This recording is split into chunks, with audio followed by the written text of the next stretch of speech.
Bill, welcome to the Tales of Leadership podcast, brother. How you doing? I'm great. Thanks for having me. Yeah, I think a good opportunity to start, and I always like to kind of set the boundary of each episode is just take the time to describe who you are to our listeners. Oh man, who I am in a short amount of time. Yeah, maybe not answer not popping directly into my mind either tells me that I need to think about it a little bit more, or I'm really full of myself and can't bring it into 30 seconds. But who I am, yeah. So I'm a manufacturer and a veteran. Graduated from West Point 2009. Got into manufacturing and really found an awesome home there, and advocacy for the manufacturing community and the veteran community have kind of become a central part of my life with this project that we're doing called Unturning Steel. It's funny when I reached out to you originally. I'm part of an accountability group. I dare to say mastermind. It's like a group of active duty veterans that are across different branches of DoD. And one of my accountability partners, Jason, he's getting ready to get out.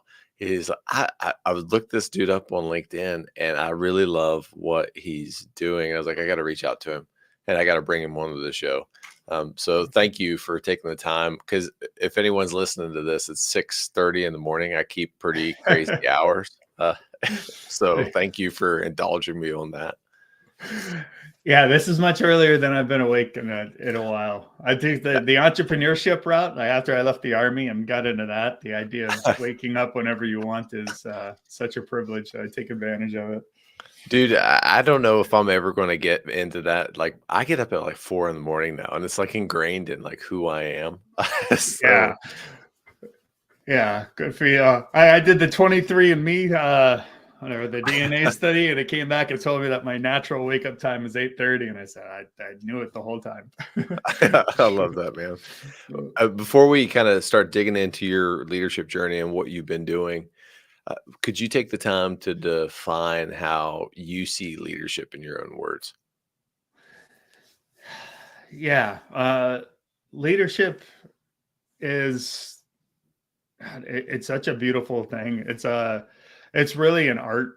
To me, I think of it more as an art because it's the relationship piece of it, and it's not compelling people to do things, but it's hi. Lily, go away, please. Sorry. My little daughter decided to join me for the moment. It is no worries. My son comes in sometimes, and he may or may not be wearing any clothes. So it's that's the privilege of having little kids, dude.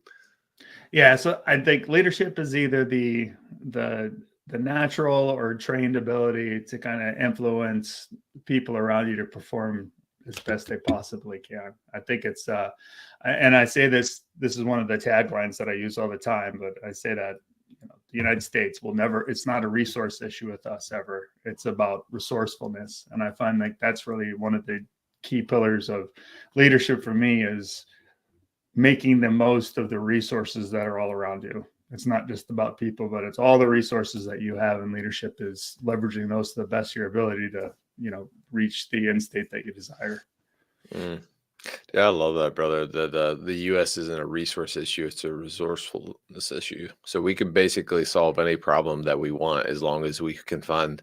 There's a book out there. It's called Dan Sullivan, Who Not How, and you don't have to understand the how necessarily to do something. You just got to find the right who to help you get through whatever obstacle or whatever operational environment that you're in right now.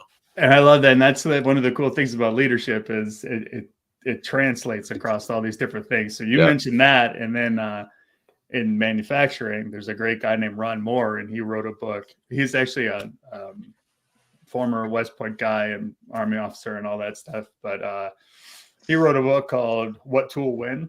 And it's the same idea. Like you don't have to understand all the inner workings of a factory or any of that stuff. But if you understand the problem, understand the tool set that you have and can make that decision, that's about all it takes. So let's start peeling back the onion on your leadership journey. Yeah. So Where do you think that started? And really one of the questions too that I would love to hear is what pushed you to go to the United States Military Academy? Because I know that that's like a 3 or 4 year kind of pipeline from a lot of my friends. It's not something that you just decide to do your senior year. I'm going to the West Point Academy. That's something that you have to like mentally prepare for and start actively pursuing well within your youth. Uh, it's an interesting thing. So I'd say the majority of people that are at the service academies are legacies of some kind. They have a background in it, and I was no exception to it. So my father was a recon Marine and went through the Naval Academy in the early 70s. So he graduated 75. So that part of it has always been kind of in my mind. My dad had the ring. I always admired as a kid and said that'd be great to get one of those. But to be completely honest, in my younger days, I was not very much looking into the future and how things were going. So my journey to West Point, I guess the seeds were planted, but I was playing hockey in the North American Hockey League in Montana, and some of the scouts from the West Point hockey team got a hold of me and started watching my career a little bit, following along, and then offered me an appointment through the athletic department, essentially. So I got recruited to play hockey when they told me I could go to school for free, get an opportunity to get a great education and serve my country. It was a no-brainer at that point. That's awesome, man. I have a buddy of mine. I'll keep his name out just because I think he's doing great things for the country right now. But he was a football player for West Point. He was an offensive lineman, and I'll never forget the story of we were in Afghanistan and we had like those giant gravel-sized pit rocks within our cop, so it was really hard to run around.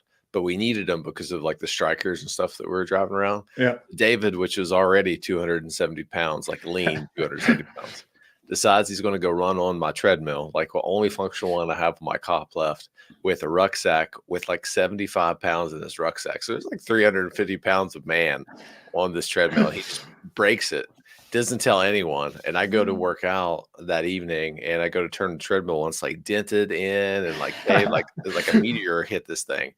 And I'm like, David, did you break my treadmill? Yeah, I just didn't want to tell you. I was like, I swear.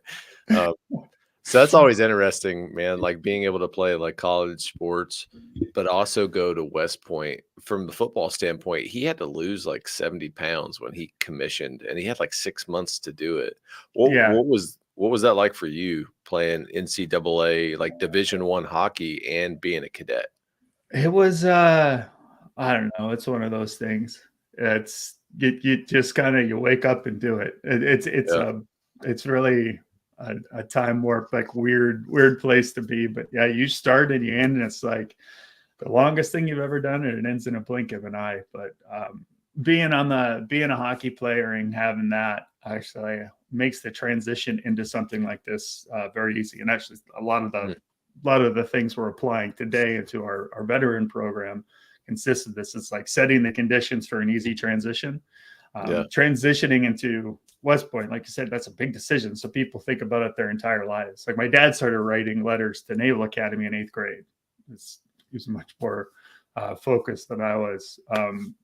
But yeah, the transition piece, the things we're always looking for is community, purpose, and certainty in it.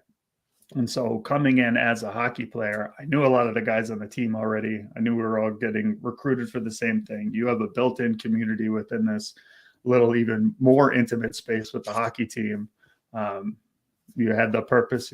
You've got a team that you're playing for that has a mission. So hockey was a great way to easily transition me into it. And then while we were in there, it kept us out of some of the bullshit that we had to deal with, because you'd go up to the hockey rink for 4 to 5 hours a day. So when your freshman year, when all your classmates are getting harassed, you're getting harassed in different ways, which aren't as, which maybe are a little easier to stomach. So it was great. Yeah. So completing that time, and it's funny because I think you and I were at JPLM around the same time. Commission, you do directly out to the JBLM. What was the first unit that you were assigned to? I'm curious. And did you guys deploy? So I went right after graduation to Fort Benning, and then out to Fort Lewis, and I went to 49 Manchu. That's 4th Brigade over there. And I spent 2 years there. I got there. They were in Iraq. They had about 3 months left, so I did not join them. Hung out on rear detachments. So that was my intro into the Army. Was that. So nothing very glamorous. So 2 years there, then did the career course back to Fort Lewis, and then I got out shortly after that. So I did about 6 years. And you're an infantry officer too, right? Yep. So Yeah. did you choose that coming out of the academy? Yeah. So, and that's kind of a cool just about the service academies. That's kind of neat is that it changes what people's interests are over time, or what the coveted MOSs are. And when I was in at this time, so we were 2005 was when I started. So 2005, you're a couple of years into the war at this point in time. So the demographic of who's volunteering and who's pursuing these appointments at the academy changed a little bit. So you got a bunch of people who are very, very I wouldn't say like willing or anything like that, but I guess willing to go over and fight. And as a result, it changes. So in peacetime, you get a lot of whiz kids and that kind of stuff there that aren't necessarily itching for a fight. So there's focus more on, like, I guess you could call them their professional skills, or it's more transferable skills. And then when I was there, it shifted completely. We had 230 infantry spots, and that was the first MOS to go out. So we actually had guys adding years to their contracts before even getting started, just to be an infantry officer. So it was really cool. So all my buddies did infantry. That was the decision I made. And at that point in time, my older brother was a Marine Corps infantry officer. My dad was a Marine Corps infantry officer. And there's this huge long line of Marine Corps infantry officers, except the Naval Academy did not have a hockey team. So that was actually the other reason I ended up there. West Point has a Division I team. So that was really the choice. And there's no way I was going to Air Force. Yeah. So I think you chose the right decision, right? Because you and I had the same path. I was an infantry officer for 10 years until I transitioned out into a functional area. But I almost joined the Marine Corps. And I was in the delayed entry program until I found out that I could go be a cadet in college. And I was like, oh, well, maybe I should go enjoy my life. And I pulled out of that program to go join ROTC in college. And then, long story short, here I am today. I'd love to hear, before we start the transition of you getting out and what you're on right now, when you were in, especially where you took over that rear detachment, what were some of the leadership challenges that you had to face during that time? Oh, man. At that period in time, I guess the leadership challenge is really, it was really an internal struggle at that point. Because, it was, expectations were just getting blown up left and right, because that's just how it is. Like, again, another transition period, right? They call the transition from a first class cadet to a second lieutenant the greatest demotion in the military. And it's kind of it is, because you're at a place where you can't spit without hitting a colonel. Everyone around you is just, top notch, super strong, and all of that. And the picture is painted for you, whether you do it or you're for yourself or whatever. But you have these expectations for what the Army's going to look like when you step into it, what your platoon's going to be, what all these experiences are. And that was a hard thing for me to grapple with, was that all of these, it was nothing like I was expecting, particularly that the unit was overseas, and you get there, you're stepping in, it's not a platoon that I took over on day one. It was a company of people getting med boarded and doing that sort of thing. So it was, that was difficult for me. So the leadership piece of it, and I struggle with this, and I'll fully admit that I was, I could have and should have done a lot better. But yeah, as a result of that, I kind of regressed and started questioning a lot of why I was there, what I was doing, what is leadership. It was kind of a existential crisis at that point in time. But this is, and that's why I didn't get to do a lot of the things that I wanted to do when serving. And I carried a lot of guilt with me for a long time. So you have friends that, my brother, my friends, all these guys that have gone over sacrifice, and you didn't get the opportunity to do that. It's it's a difficult thing. But now with this project that we have, which I'm sure we'll get to talk about in a second, but one of the things I love most about it is I see it as an opportunity for me to kind of make amends for the leadership faults that I had then. Because I fully admit, like I was not the leader that my soldiers deserved when I got them. Whether we were going to go through all the training and deploy together or whatnot, or it was my responsibility to lead the platoon up to the point as long as I could to get them situated for the next guy to do that. I could have done better. So I really see this as an opportunity for me to kind of make things right and serve the soldiers the way I should have. It's funny. I really believe that our experience in the military is all luck, if that makes sense. Of how we show up to a unit, the timelines that they're there. Because really, as a first and a second lieutenant, you're so malleable, and you could either go down a toxic path if you have bad mentors and bad leaders and bad examples, or you can go down a more positive path. In my experience, I think, was almost polar opposite. We were getting ready to deploy to Afghanistan, a very kinetic firefight.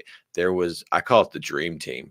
Some of the best officers, some of them now are at the highest tiers of SOCOM that I was within as platoon leaders. Some of the best non-commissioned officers that I ever had the chance to work for. So I was in the green grass, I guess, if that makes sense. And I felt as if I was in an environment of where everyone was a meat eater. So I was grown in that type of culture of where, hey, I did not use my brain. I was straight like a strong ranger, I guess, if that makes sense, as a young lieutenant. And I had a very jaded view on what leadership was, because I thought, when I took over, that I wanted to go lead soldiers in combat. I wasn't viewing people as people, if that makes sense. I was viewing people as objects to go pursue my own selfishness. But I got a very large piece of humble pie served to me when I went to Afghanistan very early on, before I was able to take over my platoon. And that kind of set me on the path that we are today. And I believe the same as you, like, full transparency. I don't think that I was the best leader that I could be.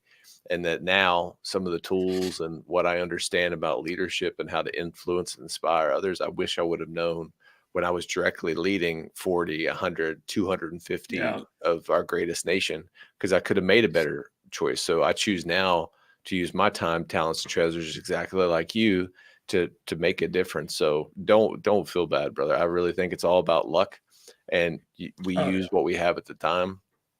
But walk me through that transition piece. You getting out and you started.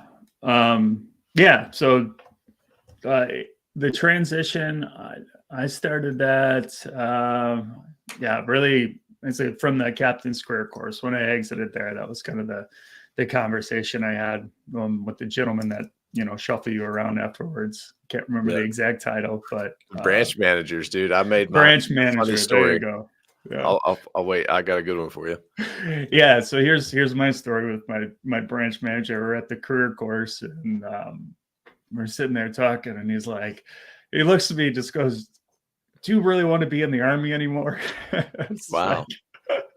I said, I'd be looking at it. It's like finish my time up and go, start a family and do all those things. Or actually, at that point in time, we had already started the family.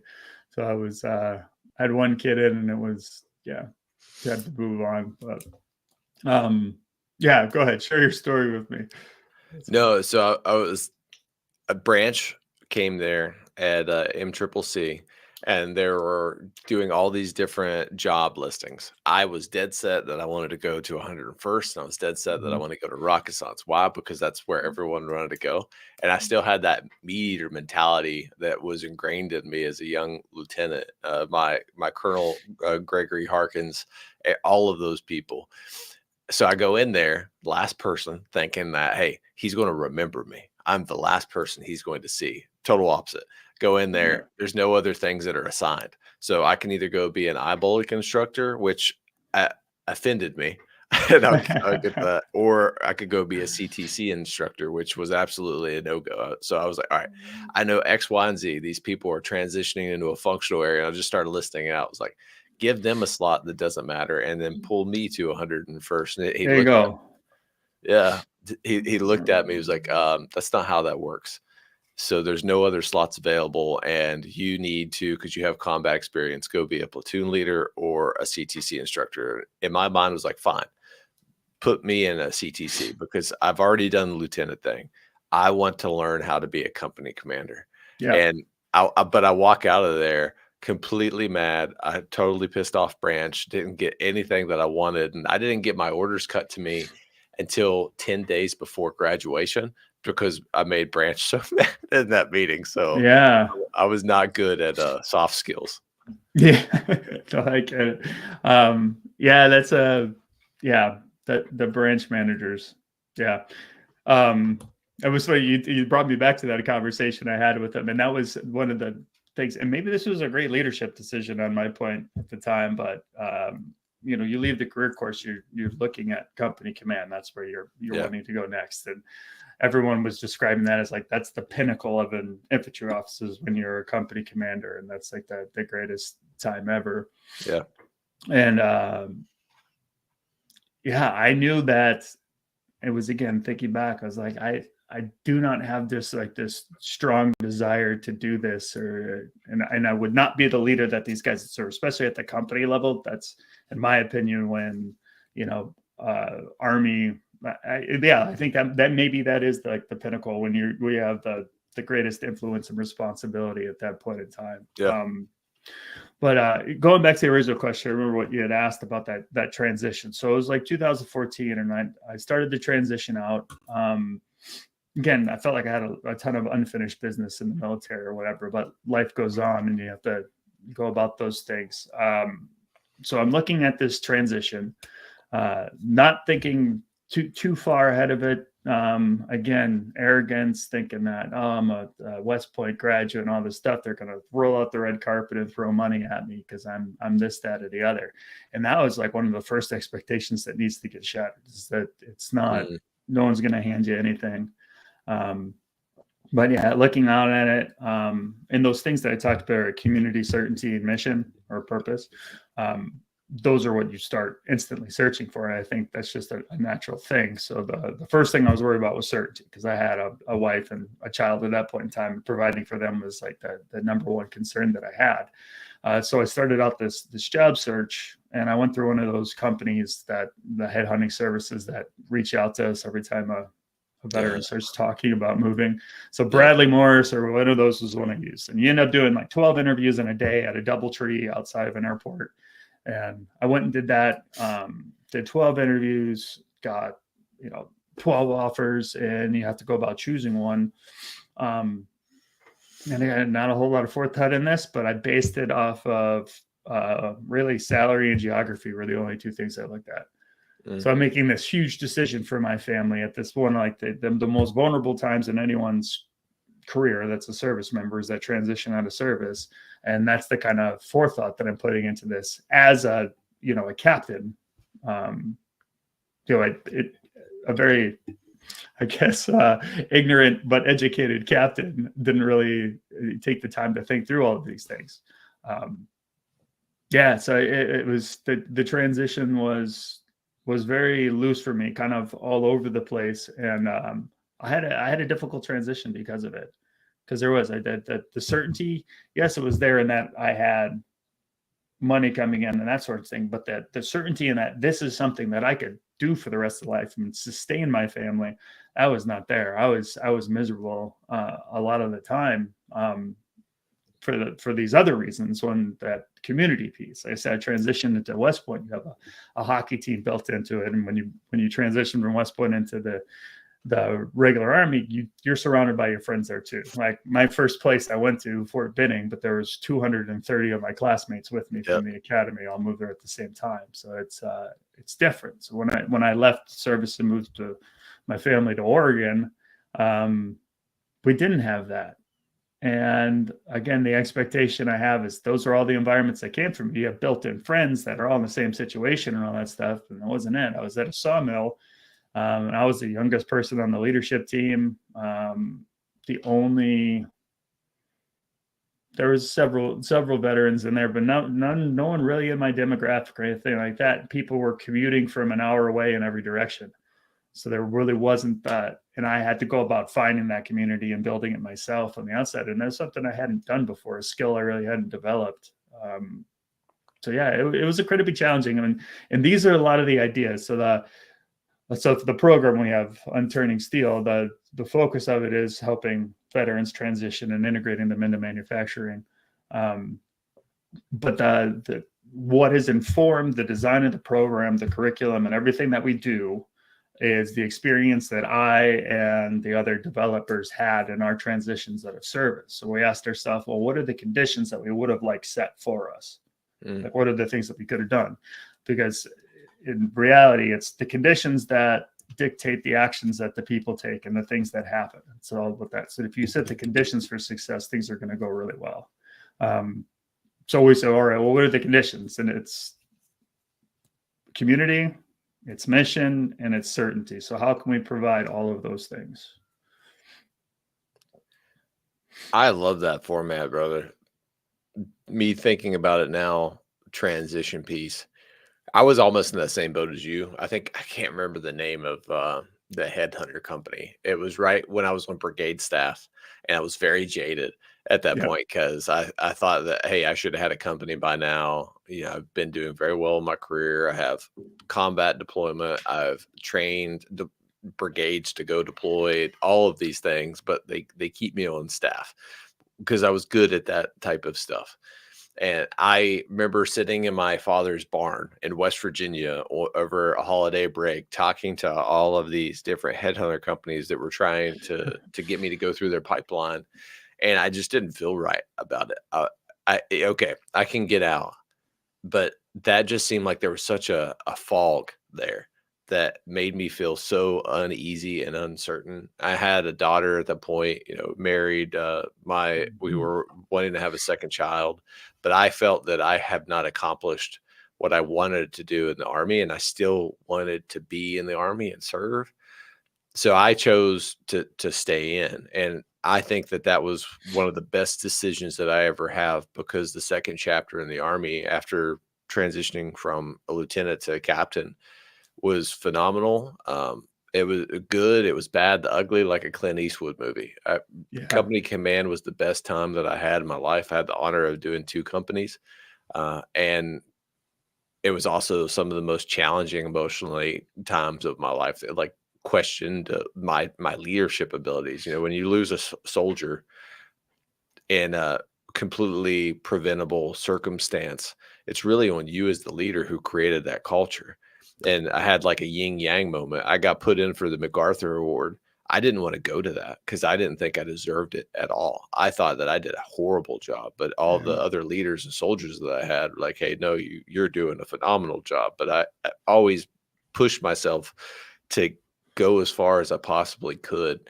And I had to make a decision too when I was a company commander. I remember doing a 12-mile ruck march with my first company, and my knee locked up on me when we were just training for EIB. And I'm sitting there thinking, I can't have my soldiers, or I can't ask my soldiers to do things physically that I no longer can do. And I had another transition point there. Do I get out? No, but I don't want to get out. I love the military. I love serving. And I feel like this is where my passion, and I love how you talk about certainty, purpose, and community or mission. I never thought it through that lens. Certainty, purpose, and community, I think, is one of the biggest issues. And it's so simple that I love that people transitioning out just check block it. Is there a community there that can engage my heart? Is there a purpose there? Something that I can work towards every day? And I call it my Christmas morning. I get up every single morning. I have a smile on my face because I know what I'm going to do is impactful, and it brings me joy and certainty. Is it going to allow me to sleep better at night because my son and my daughter and my wife have a house, have a stable income, and I can give them opportunities that I didn't have before? Yeah. I love that unturning steel concept. And how could you walk me through just? Yeah. So unturning steel, I'll give the 3-minute version of it. So it is a program we design. It's a DoD skill bridge program, which are you familiar with DoD skill bridge? Let's do a deep dive on that, because All right. I have a lot of friends that are very interested in that. Well, you feel free to share my number with them. I am now a DoD skill bridge expert. So I found this program a couple years ago through a group called Operation Uniform. So I started to think about this veteran program long before actually the real thing that thrust us into the mission. But this Operation Uniform, and I went down to their graduation and checked it out. And their whole thing was that they take service members through the skill bridge program and bring them in and prepare them for their career, all the way up into hiring and placement. They bring them that far. But I learned about the program, and I was amazed at the graduation and what they were doing. But the formatting is the coolest thing. So DoD skill bridge.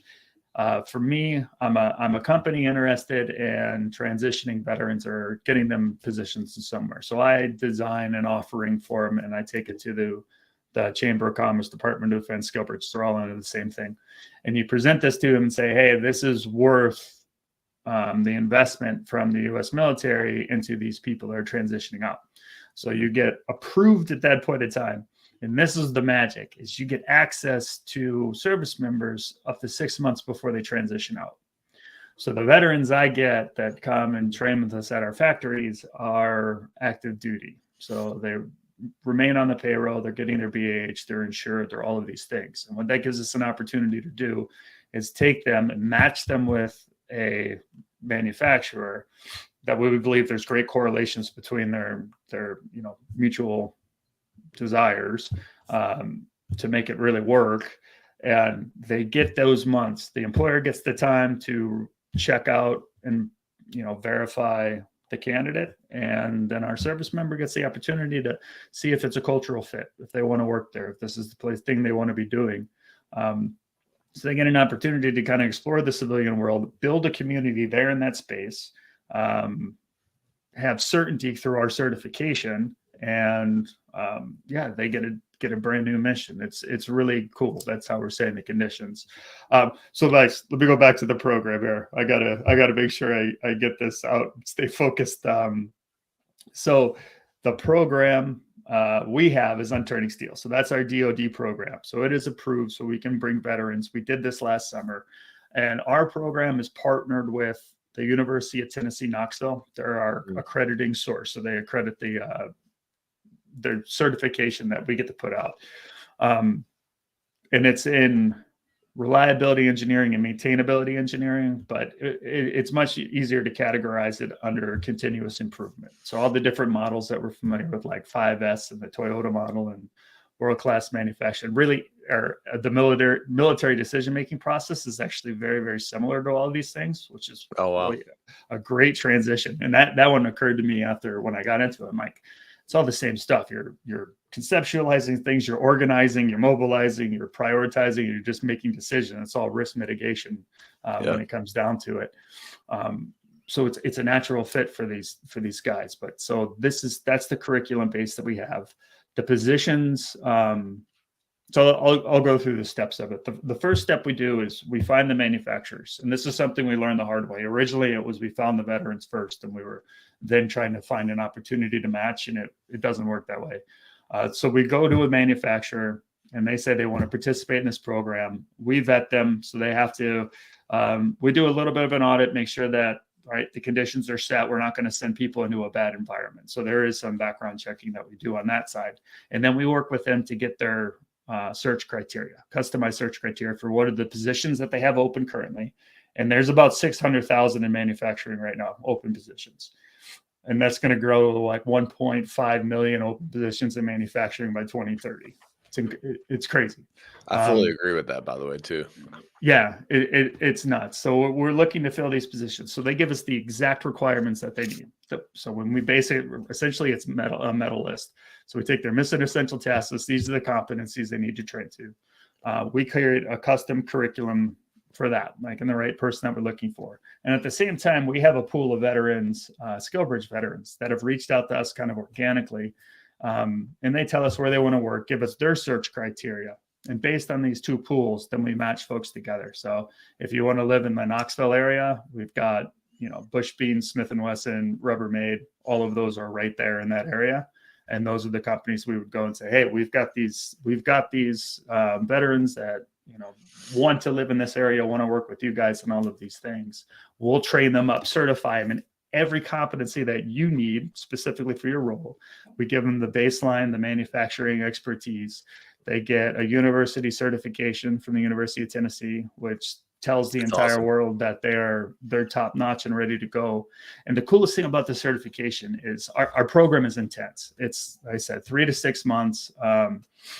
And they're going through this entire thing, and it's project based. So they come and train with us for a week, do like a boot camp at the university, and then they actually go to these sites all over the country, and they work with those manufacturers at their sites with their coaches. We coach remotely and in person. It's run like a distance learning master's program at that point in time. And they go through it, but the project they do has to have tangible value. They have to produce a case study at the end, which demonstrates, their cost savings. And our expectation is really, I'd say on average, it comes out about $500,000, but you have some projects that are hover around $1 million. And that's in that short period of time, cost savings. With one person who's learning to do it for the first time, it's absolutely incredible. So you've got this win-win-win scenario. So it's Michael Scott. I love it. Yep, it is. We just got through the whole series with my kids. They loved it. Dwight Schrute is like I don't know. He's like a demigod around here. He's pretty cool. But him and Ron Swanson, that's the other one for me. But it's it's fantastic. So what we've really done is taken a thing where there used to be a lot of organizations that were you could chart the same path, right? There's, what did I hear? I've heard crazy numbers, but say it's 4,500 veteran and military nonprofits, and there's someone that does every little bit thing you could possibly imagine. What we wanted to do is, again, this is about setting conditions. Is how can we create the easiest path forward, make it as vertical as possible.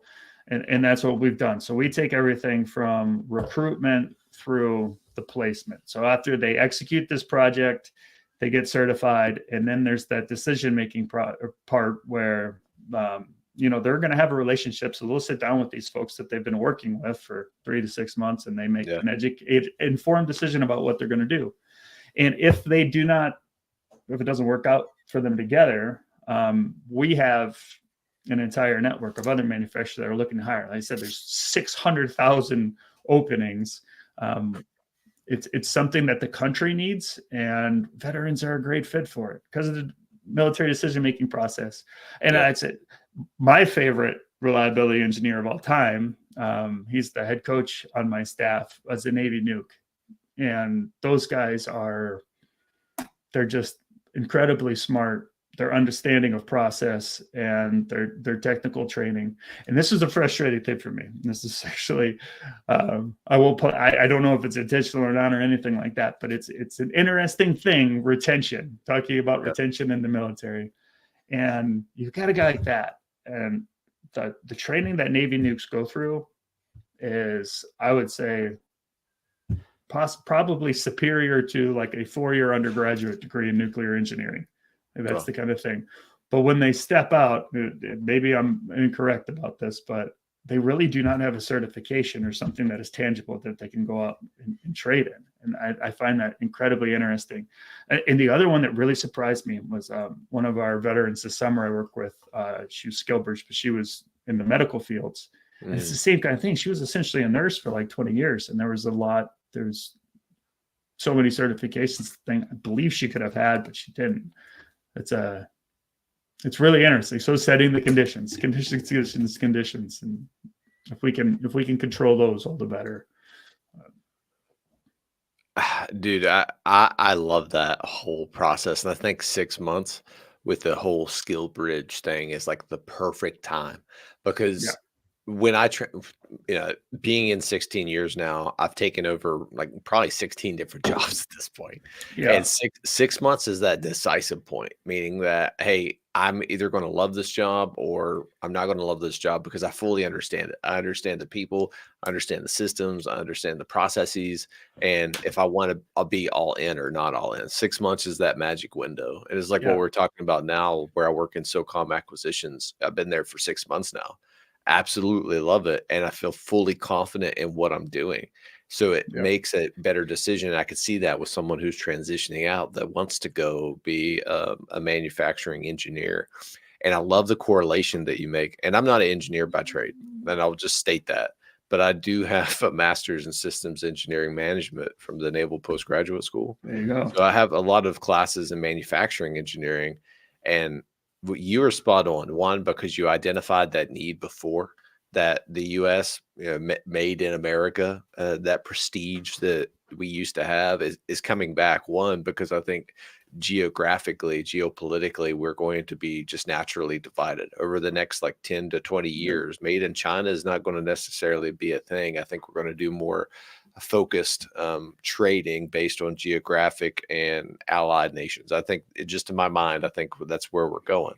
So one of the things that we have to bring back is that ability to manufacture and the skills that takes, and what better pull than the veteran community, because at the end of the day, every single person, now that I understand what it is, project management, program management, manufacturing is leading in the military, every single job that I've ever had. Because you put me as an infantry Bubba, right?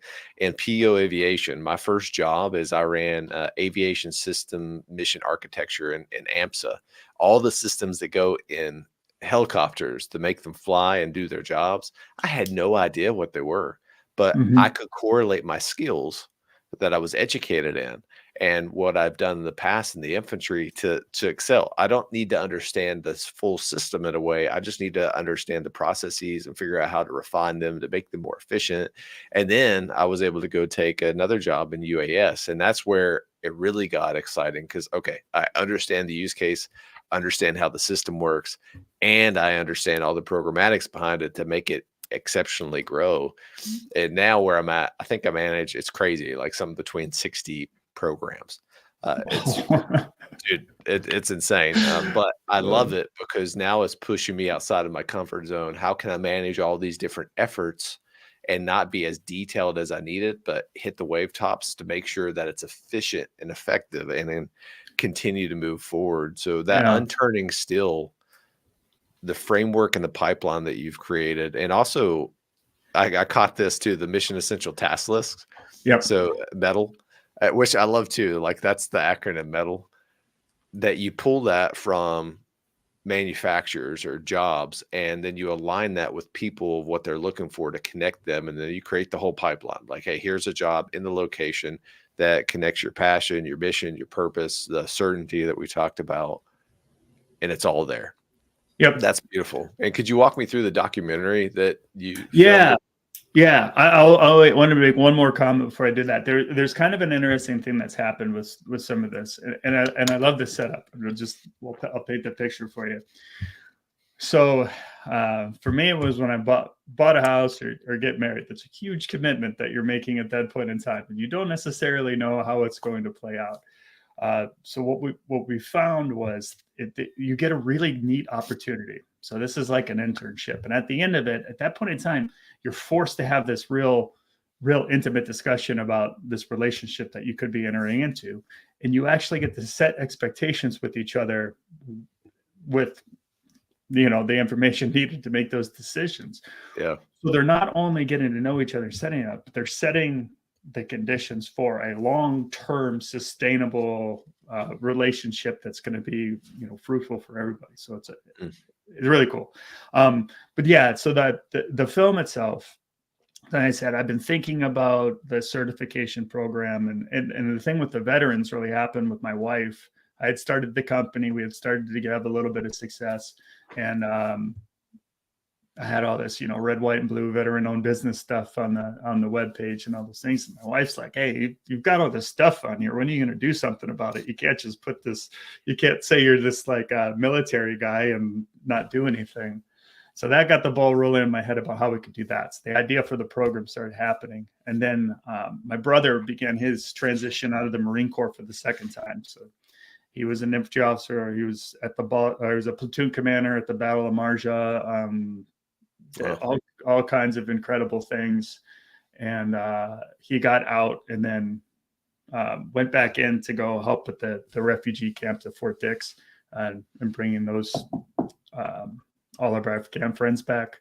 So it was he was doing that, and then he left service for the second time, and he was going through this transition, and it was the same thing, searching for community and purpose and certainty and all that stuff. And I think certainty was the hardest thing for him at this point in time. He was born to be a Marine. Like that's what he was. He's perfect for it, is that guy. And I think he had so much of his value tied into that identity. And when he got separated from that, it's kind of like who am I type thing. So he was going through that process of figuring it out. And we had begun talking because he finally took a job, and it happened to be in manufacturing. And we had been talking before about him becoming a student of ours before any of these things had happened. Like, oh, we've got this great program.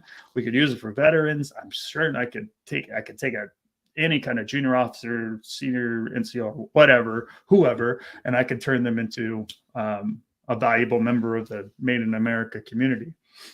So that was how that planted. And we actually started developing the program together. And this is such a cool thing, because my brother and I were adversarial our entire lives.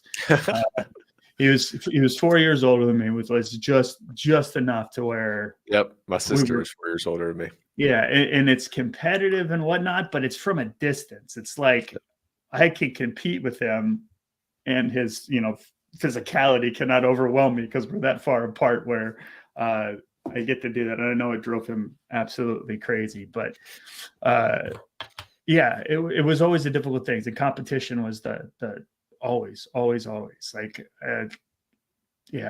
again, look back, can't do anything about it now, but everything was Thanksgiving 2010. It was a fist fight in his yard in Camp Lejeune.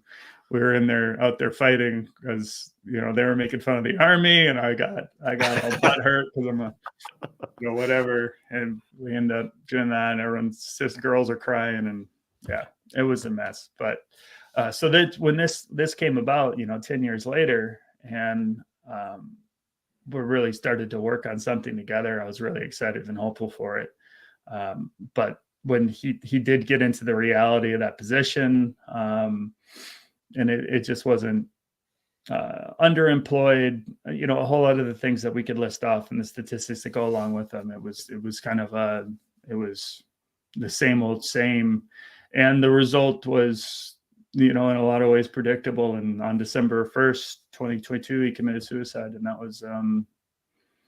was really the thing that threw us into this wholeheartedly. So the name Unturning Steel, I was hanging out with one of his friends that I just met. He was a SEAL team guy, and he was there. We were after the funeral, and we were looking at pictures or whatever it was in the hotel lobby, and we came across this one of an MRAP. My brother was in when it blew up, and it was just this gnarly, massive piece of steel. I'll send it to you so you can have it for the show notes or whatever you want.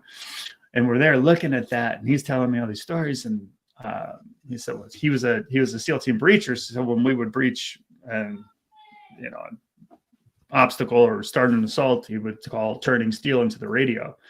And so hearing that, and then looking at this, like the imagery of exactly that, this just twisted steel, he said, that's kind of like what we're undoing. It's difficult. It's returning to function, never quite be the same, but it's worth doing. So that was Unturning Steel. Soon as I could, I got out to Green Bay, which is where Sean was. Yeah. And we did the project this summer at the very factory he was working at. So it's kind of this getting to tie up loose ends. This is getting to complete the work I started with my brother and going through it. So we went in a whole hog last year. So in a year's time, we've done everything from set up the program to now we're knocking on the doors of Congress in a year. And we made the decision that we needed to film it all. One of the difficult things we have in this country is it's so stratified now that the decision makers are about, there's 8 degrees of separation between you and where the dollar gets spent. Yeah. And that's a challenging thing, is because then you have people far outside of the community, unimpacted, that do not understand the conditions that we're living in, drawing up solutions for us.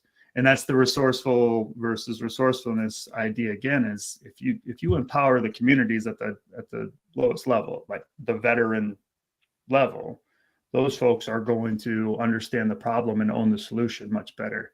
And we wanted to recreate that within manufacturing, create that sense of accountability to something greater than self. And that's the Made in America piece. So the film brings this to the doorstep of academia, which is a big one I wanted to target, for the sake that they're not meeting their obligations when it comes to U.S. manufacturing and what they're preparing their leaders for. Because when your big leaders, they're going through business schools and doing all these things. And I went through an MBA program, one of the best around at the UNC Chapel Hill. Absolutely loved it, learned a ton, but I was disappointed that in those 2 years of study, the cost of what I do every day, that part of the business was brought up maybe twice in 2 years. And it was thrown under the umbrella of manufacturing overhead. And I look at it and it says, last year, U.S. manufacturing was estimated to lose $1.5 trillion, 11% of gross revenue to unscheduled production downtime. And that's exactly what our students go and fix. It's unscheduled production downtime. That is what we're eliminating. That is the risk. So we've got the guys for it. We've got just what they need. And again, and I think you'll like this one. What makes our people so special, or makes our military people so special, and just the remedy to a lot of manufacturing's woes, is they're implementers. And what I mean when I say that is, like in the state of Connecticut here, we have an innovation fund. It's like $75 million, whatever. That's a huge investment, and it's all earmarked for manufacturing itself. And I've worked around the country, everything from, pharmaceutical to aerospace, little Debbie snack cakes, everything in between. And what you really find is, where was I going with that one? I lost off. Yeah. I was about to make a killer point, and I can't remember what it is anymore. Dude, it'll come back to you. But I think that story that you just shared of how you were able to turn your passion into purpose, from walking through that journey kind of with your brother, and then seeing how that impacted him, and going to the name of Unturning Steel specifically from like that type of like breacher mindset, and what happened within that probably IED that hit that MRAP vehicle, and what you're on right now, I think is absolutely beautiful. And you hit the nail on the head of resourcefulness versus resources. And what better people than what I genuinely believe, wholeheartedly believe, that our greatest resource in this nation is the people who volunteer and serve. One, it's a full volunteer force, and everyone who volunteers, regardless of the reasons, they are making the cognitive decision to serve in the time of turmoil. I mean, make no doubt about it. Like, what keeps me up at night is all the different geopolitical tensions that we have right now. Like, this world is absolutely chaos, but what inspires me every single night is the men and women who continue to serve. And then they're problem solvers. And I remember going back into me being in Afghanistan. They gave me a mission to go clear 5 kilometers worth of, basically IED fields, and build a police station and recruit Afghan local police. So what do I have to do? I had to figure out how to be an engineer to Yeah. create a road, build a police station, basically do what Special Forces does of creating an internal type of community and law enforcement local to that area, and then govern that area until we could connect other areas within the larger Afghan pool. And what did I do? I went to the men and women, and I remember this one dude, Wetlick. I'll give him a shout out, jack of all trades. I went to who, not how, right? Like, how are we going to do this? Okay, who can help me do this? Wetlick could run basically every type of equipment that we needed. He could build the police station. And I had all these other types of soldiers who had unique skills that we could leverage at the time. So I took the resources that I had, and that wasn't the issue. I was resourceful enough to figure out how to solve those types of problems. And it's the same is true now, is that you can take a veteran. Well, I'll just use the hat of like an infantryman. And put them in any type of scenario or field. And if you give them the resources to be successful, they will inspire you. I guarantee it. They will figure out a way to create something better than what you even thought, because they're problem solvers. And at the end of the day, that's what all veterans are. They're problem solvers. Yeah, and that's all the resources they need is, distance, direction, and motivation. That's really all they need. They'll figure out the rest. And I did remember you were talking, and it came back to me. So it was the implementation piece that I was talking about. So $75 million. There's billions and billions every year that they're throwing at stuff, and it's usually for digital transformation or some other buzzword at the time. But the return on investment for change initiatives in North America is less than 50%. So it's like, I think it's actually 75% of change initiatives in North America fail, meaning they realize less than 50% of their anticipated ROI. But that's reality. And that is because we have these great ideas. We have all these things, but we do not have the skills and the people to implement them. And what you just described is that infantry officer, whoever it is, those are implementers. Just give them a direction to say go. And when you're thinking, you were talking about your example, it's a same situation that these young reliability engineers run into. Is you have typically leadership that doesn't understand your profession because it's fairly new and all these things. They have not done that before. So instead of getting like detailed instruction on how you go about doing this thing, it's like, hey, here's a factory, make sure it runs. And that's about the level of instruction that you get that put aside. And you got to work yourself through it. So the military decision-making process is a great way to do it. You start, chipping away at it bit by bit by bit by bit until you have a really good understanding. So it's, I used to, I'm looking it up right now. I used to understand the MDMP process intimately because I used to go through that at the brigade level as a lead planner. But I want to look that up because now I forgot that skill and that's eating at me. Do they still use it? I didn't know if they had if a new doctrine came out or not, but yeah, that was the new 100%. Thing. Yeah. Okay.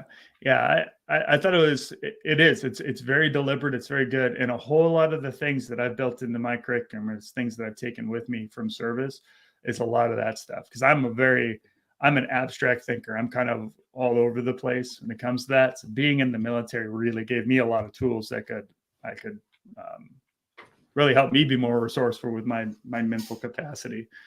Otherwise, I'm a space cadet. I always kind of go through. So MDMP for me, when I'm working through a problem, is almost too formal in a way. And there's a new kind of, and I'm probably going to miss it because this is like 4 years ago, but I think it's the rapid decision-making process of where it takes MDMP, but it pushes it through a more accelerated filter of where you don't have to have as much like big picture war gaming and filtering. I think that is the pivot and the key is that you give people who with a task, give me a purpose and your desired end state, and I'm going to hit that desired end state. And it may not be what you think in order to get to there, but I'm going to get there. And then I guarantee at the end of the day, I'm going to provide more value than what you thought. So MDMP. All right. Lesson 1, you receive the mission. So tell me what you want. Then we go into fact finding, mission analysis, course of action development, building out COAs, war gaming those COAs of like, all right, will these work? Are they smart, specific, measurable, achievable, realistic, time-based? And then we compare those COAs together, cost benefit analysis, bang for your buck type thing. And then we approve that together as a team, or the commander approves that. And then we issue out the orders to actually make it happen. Man, I can't believe how much I ripped them off. That's like, dude, yeah. You did rip it off. That's the beauty about people like you, that you can make connections. Here's the thing. The military is an untapped resource, not even with their people, but some of the, like the TLPs, troop leading procedures at a more tactical level. All of these things exist, and they should be in the broader community because it helps at the end of the day. No, I believe that the thing that separates our military from every other one in the world is our doctrine. Yeah. Less so than technology or anything else. It's just we are skilled and practiced at what we do. And the other thing that I believe that separates our country from others, especially within the military, is the level of mission command that we can give. So think about this, is that, an E5, someone, or a brand new lieutenant like you, like me in Afghanistan, I was in charge, and it blows me away. I was in charge with doing combat operations 2 to 3 a day with over $100 million worth of equipment, with over 40 people that I had directly assigned to me. And I was making life and death decisions every single day. And I had maybe 8 months of work experience, but my leaders entrusted me to give me the authority to make those levels of decisions. And there's certain things that we have to go up to leadership to get approval on. Like if I wanted to drop a JDAM or something crazy like that. Okay.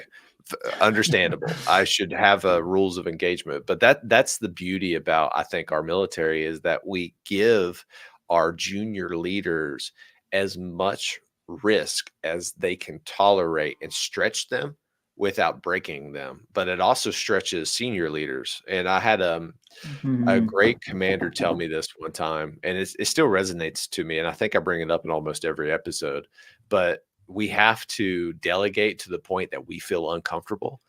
And when we feel uncomfortable, that is the point that you have succeeded in giving enough authority and resources to your team to be successful. I'm taking that one forever. So, yeah, I know it's powerful, man. Delegate to the point you feel uncomfortable. Yeah, what a great performance measure. That's awesome. Yeah. I don't know what you're describing. Like, it's coaching and mentoring, and that's one of the actually, I would say probably that framework and that structure for the military is one of the things I am most interested in bringing and incorporating and manufacturing. Because the coaching and mentorship, that really is what will sustain people in those difficult times, in those transition periods, is having people they can count on. And again, this is one of the things we want to set up. From my experience, I showed up, it's like, new role, this is you. Kind of figure it out. And it was very isolating and lonely and quite difficult at times. But having been in the environments that I've been, I understood the value of coaching and mentorship, and I went about and found some great ones within the organization. And the one, this is kind of cool. I love how things come full circle with all of this. Is so the company that recruited me out of the Army, the first one I went to work for, I went there, had my experience with the transition, learned all that stuff, all these, had hard times, great times. And I left there about after 2 years. And I went about and did consulting and started the business and everything. But now we've come back around, and it's a kind of making amends with them, because I wasn't the leader I needed to be when I was with them. But now I get to come back, and I'm actually training their young manufacturing reliability engineers that are taking over the roles that I once filled there. So it's really cool. And the mentor who really, really helped me out, he's now helping me with this project with Unturning Steel. So Pat Akins is his name. He's just a fantastic guy. And it's awesome. And I did not mention this, and I wanted to. So the factory my brother was working at when he left us was in Green Bay, Wisconsin. It's a place called the Metalcraft Mint. And they make all the military challenge coins and custom recognition that we love so much. Oh, wow. So Green Bay, Wisconsin, they make Yeah, it's an incredible amount. If you have a quality challenge coin, it's 100% made in Green Bay, Wisconsin. And I got to work in that process for, a couple months this summer. And it's astonishing the amount of care and love and effort that goes into those coins. And I think that, that is translated into how valuable they are to us, but it's really cool. I'll send you one. We actually had a coin made for the film, an Unturning Steel coin that you see in production throughout the movie. So in the beginning of the movie, it's getting the die cut and that's amazing, going through the whole thing. And then this is the neat part. So those coins that we love, the enameling on them, the coloring, in most instances, that's all hand painted. Really? Yeah. Wow. And that was one of my favorite things about this manufacturing process was it starts with artwork because it's graphic design and all that. And I love how that's incorporated into it. So you've got this a really a set of people that think completely different than the rest of the organization as far as, what their competencies need to be. So it starts with them and then goes through the whole process and then ends with artwork on the back end too, with them hand painting everything. And just all the different steps and things that have to happen in between. I think I'm very excited for the film to give a lot of people who've never been inside a factory or a manufacturing facility and give them a peek at all the different things that have to happen. And then you can sit around and look around yourself. And I do this with my kids all the time because they don't, they want to know what I'm doing and all that stuff. And it's always manufacturing. And I say, if you look around, you're like, for driving, that stop sign, there's a factory that makes that stop sign and a factory that makes the red paint that goes on it and the reflective tape and all that stuff. Everything has to be manufactured. And that's how we create wealth in this country. It's just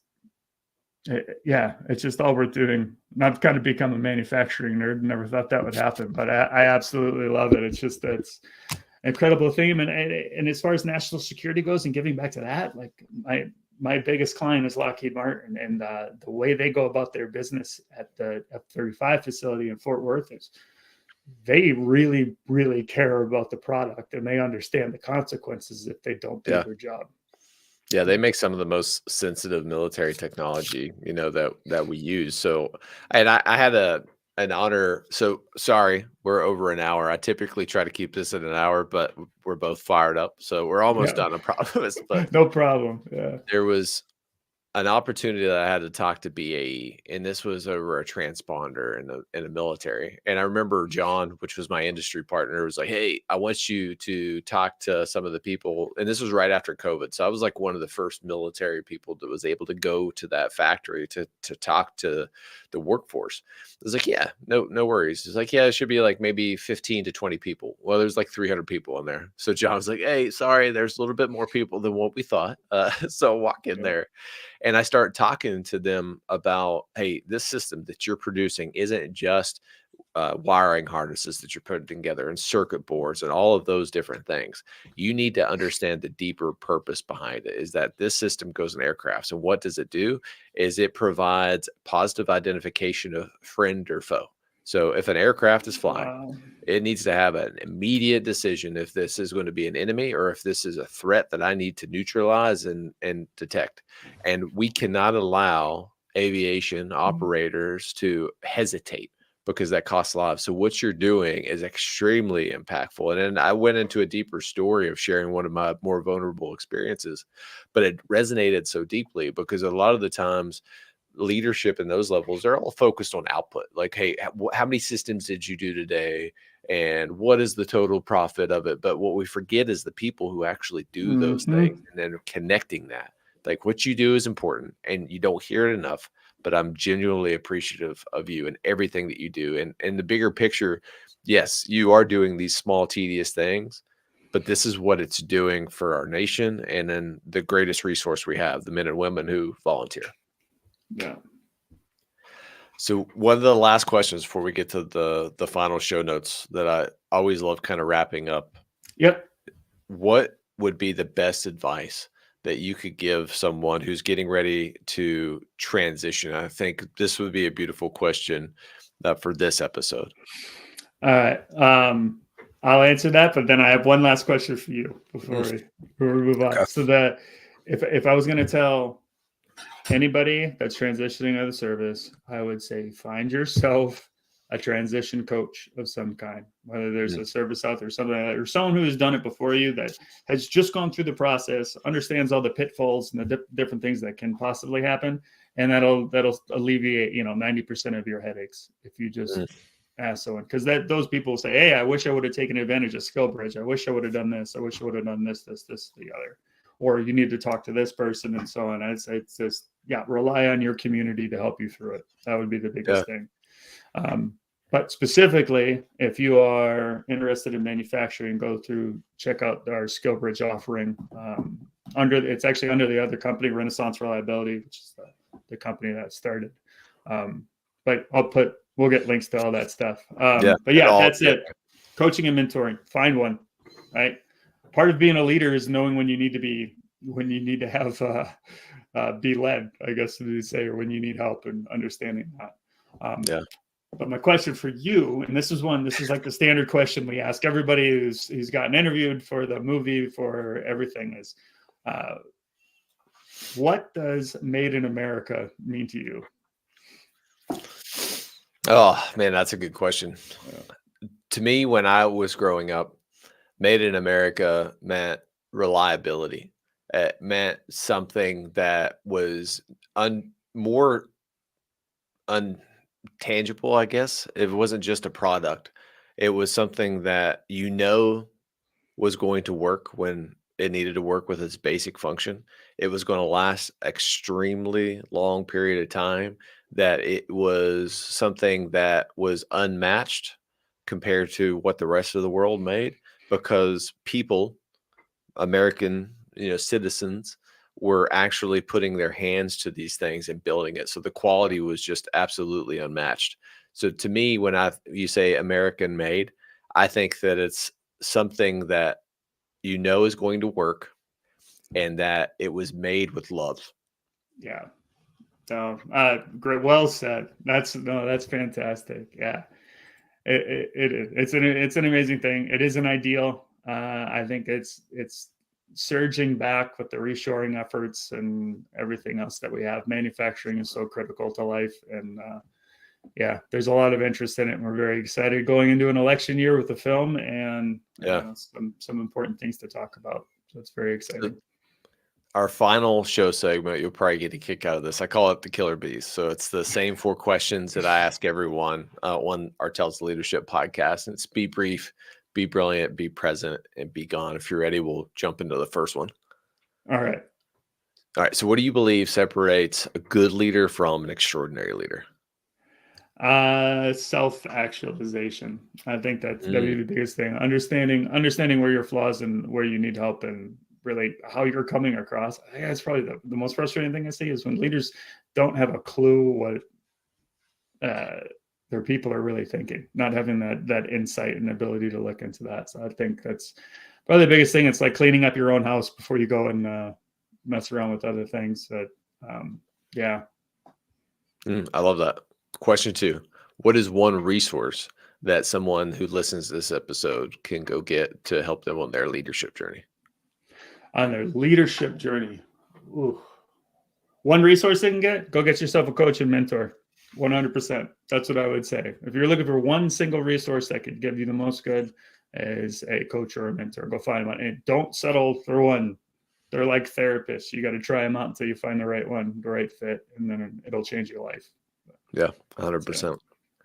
Number 3, if you could go back in time and give your younger self a piece of advice, what would it be?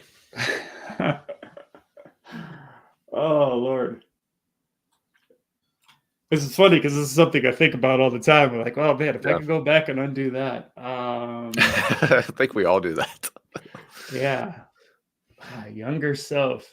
I don't know. I would probably go back and tell my younger self to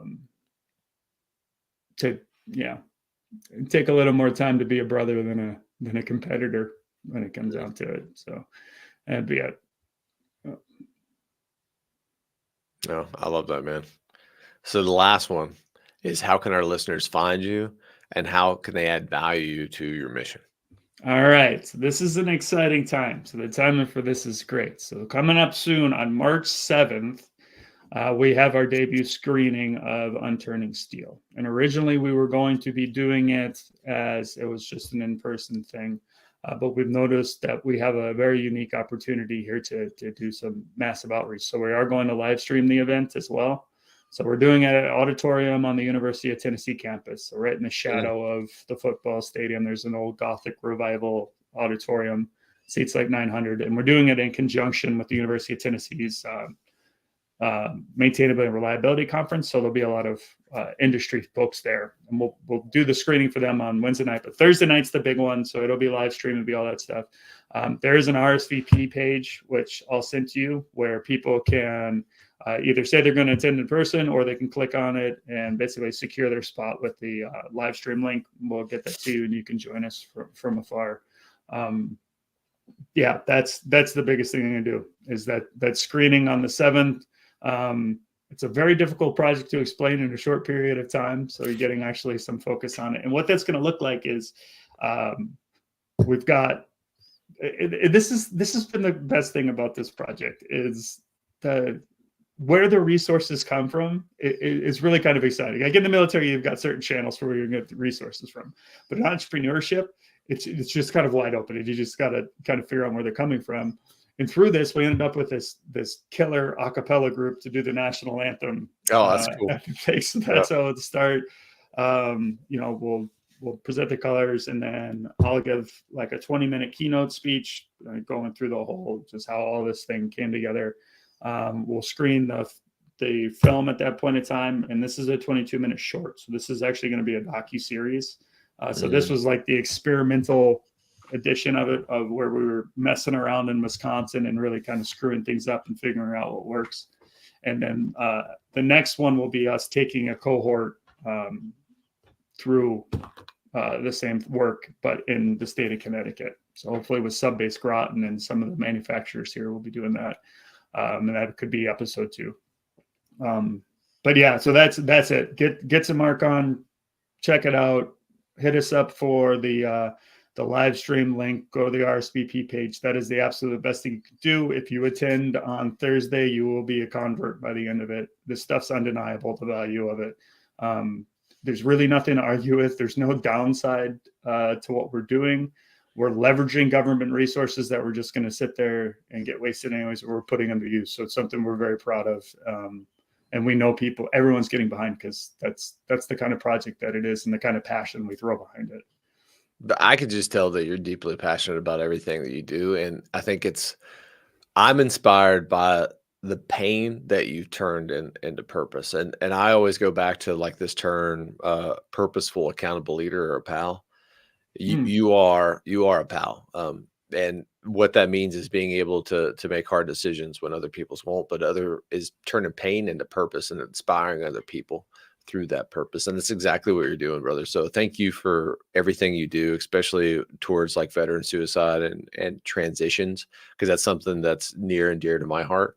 And the format that you provided and what you're going to continue to do. I'm genuinely appreciative of this past hour and 20 minutes that we've had to talk. So if there's anything that you ever need from me to help you with your mission, and if I have the capacity to do it, I would love to do it. And thank you again. No, thank you so much. It was an absolute pleasure. I love talking about this stuff, the important conversations. And the cool thing about folks like us is we are not just talking about it. Like, we're out there, we're presenting a solution. It's not just dialogue for dialogue's sake or action for action's sake. It's meaningful action that's going to result in real change. Yeah. Bill, thank you so much for being a guest on Tells the Leadership Podcast, brother. Thank you so much. I really appreciate it. Yeah, and folks can check us out at unturningsteel.com. There is a Facebook page and a LinkedIn page. The easiest way to get into contact with me, if anybody wants direct contact, is through LinkedIn. So go find me on there, and I will respond. I'm a testament to that. He will respond. That's how we got connected.